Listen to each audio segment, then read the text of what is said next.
Good morning, Facebook family and friends and YouTube subscribers. Today is Monday, May 11th, 2015.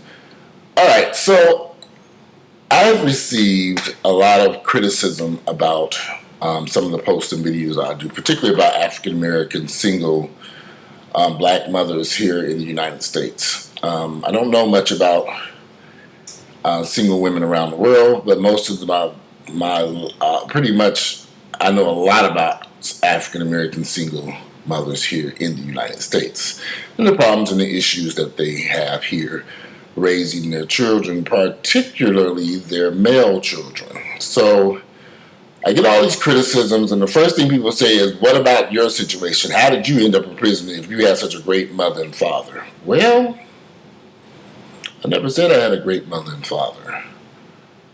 Do you all ever watch my videos where I explain certain things that took place in my life that directly led to me going down a life of crime and ending up in prison? So since you haven't seen it and you I haven't explained that to you, which I have numerous times, I'm going to try to explain it to you today, how I ended up in prison and in trouble with the law. And I'm just going to make it as briefly as possible. I moved to Atlanta at 18 years of age, and I had just come out publicly. I just got involved in the black gay community. Moving from Cincinnati to Atlanta, it was like going from night and day. It was two totally different worlds. And I met a group of guys who greatly influenced me. I was impressed by these men. They had nice cars, nice apartments, nice clothes. They were very masculine. They were attractive. They were the it guys at the clubs and parties and functions. They had all the best parties in town. So meeting these individuals, the first few months, I had no idea what they were doing. They told me they were engineers, but even though I never really saw them going to work because, I was working two jobs. So the few days, the small amount of time that I was able to spend with them, I worked two jobs. So when they said they were at work, I assumed they were at work. And someone I would call over and say, "What are you guys doing?" "Well, Sheldon's at work or Robert's here." I didn't question it because guess what? I was working two jobs from sun up to sundown. And I can only see them late at night, 10, 11, 12, 1 o'clock when we were heading out to go to a club someplace. So I was very naive. I was a naive little kid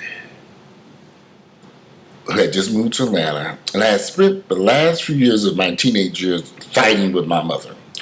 Me and my mother, we were having physical fights. She was still attempting to whoop a 16, 17-year-old son. And then I was not going to allow my mother to whip me with no damn belt. So we had physical fights, and eventually the police got to get involved.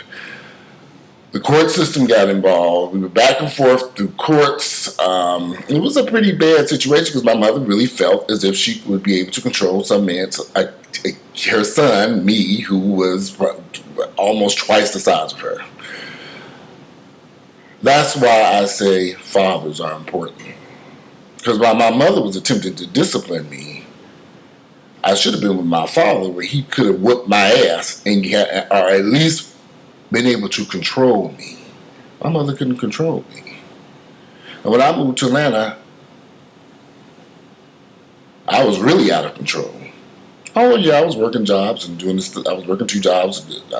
I wasn't doing the things that there was just a lot of stuff going on. There was a whole lot of crazy stuff going on at that point in my life, but I was young and stupid. Oh, was I stupid and naive. Didn't know any better. You also have to remember there's another element to this. I grew up as a Jehovah's Witness. We were sheltered.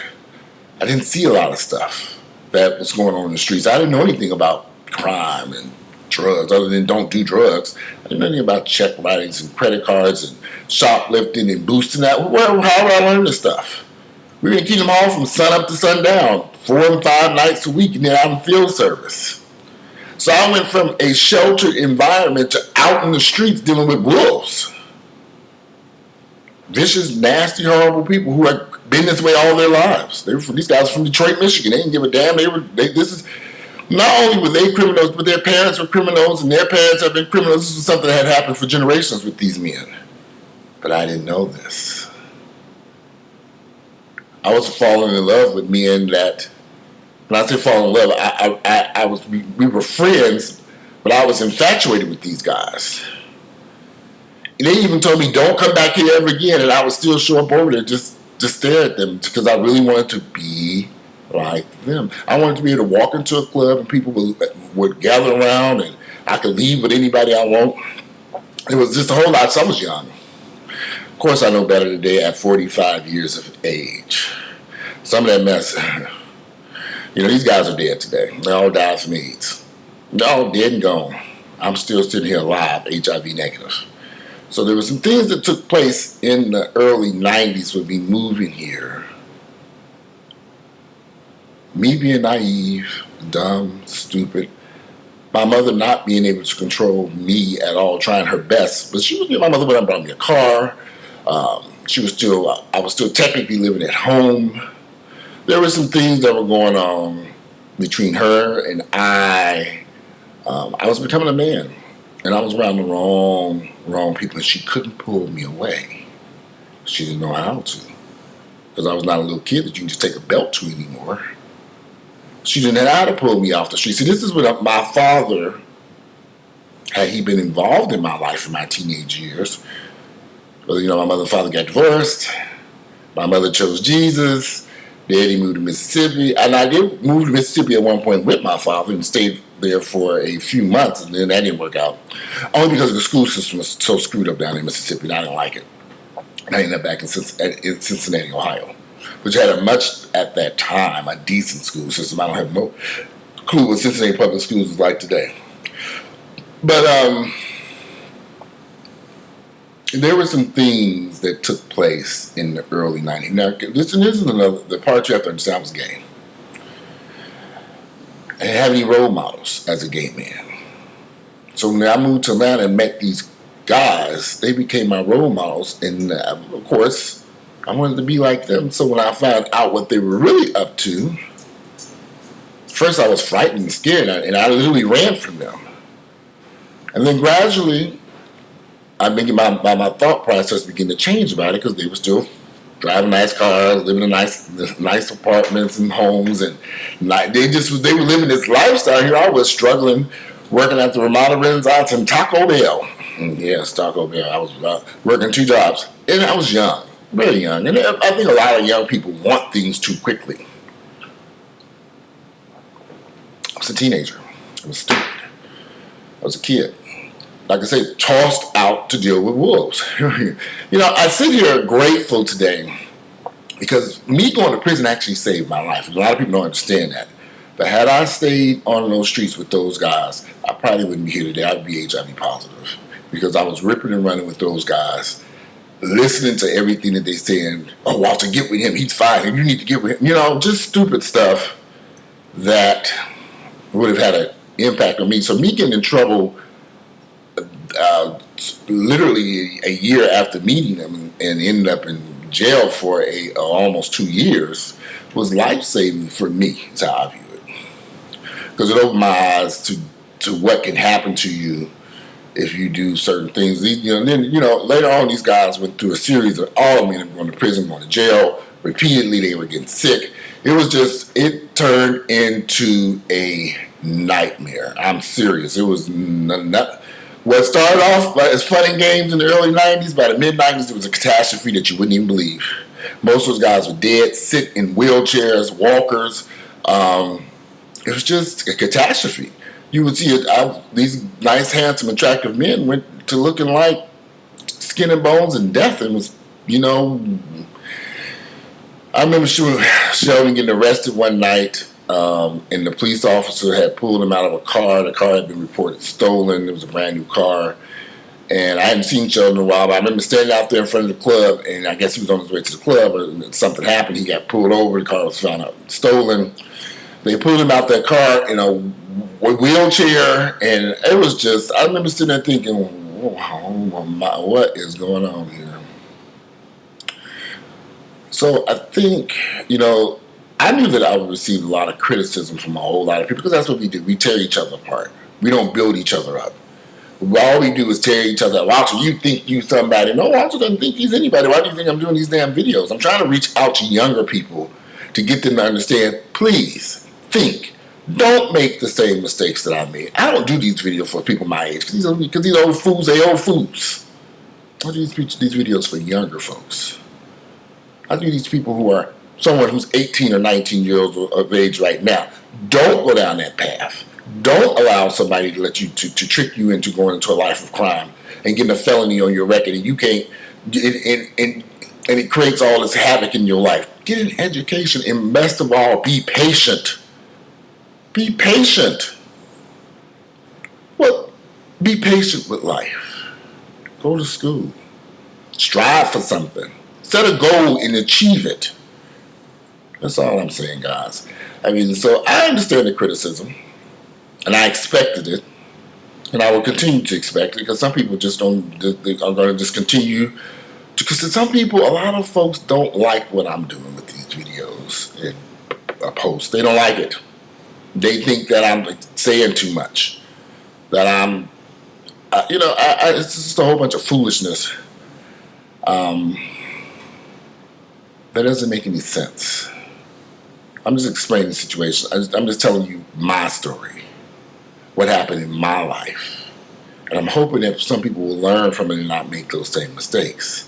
My mother made some bad mistakes when she got rid of my her husband, and she wanted to be this independent black woman who never had a job before in her entire life. Okay, so now you got to get up and find employment, find work. If she was going to divorce my father, she should have went to school first, then got her degree or whatever she's going to do, and then proceeded to get rid of daddy. I don't know why she got rid of him in the first place. Even now, she says she herself doesn't understand what her thought process was, but she wanted to be independent. My mother was probably in her late 30s, early 40s when she divorced my father. I think she's in her 30s. So, anyway, Again, I just wanted to explain some things. I know this is a long video. I'm not a perfect person. I hope that you all understand that. I've repeatedly said I've made a ton of mistakes in so many ways. But again, I do these videos for younger people.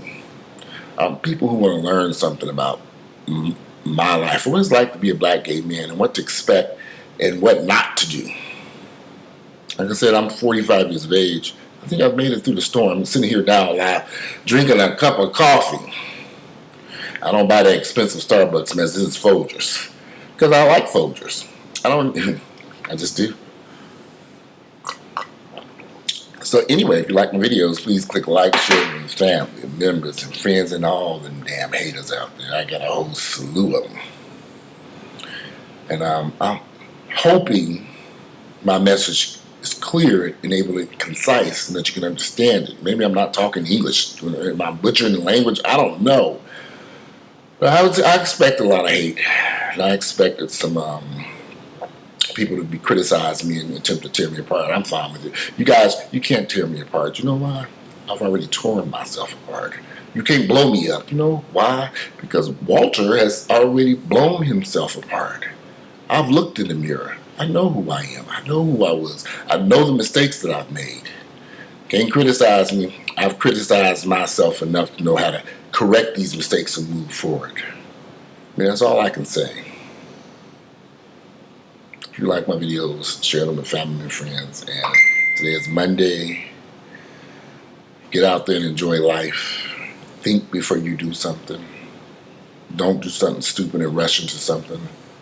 Don't let somebody corral you into doing something illegal at your job, which could cause you to get locked up. I've had so many friends who got caught up with something at their own job, and some ended up going to prison. It's so easy to just fall into a trap and get caught up, so to speak. Anyway, I'm out, and have a great Monday.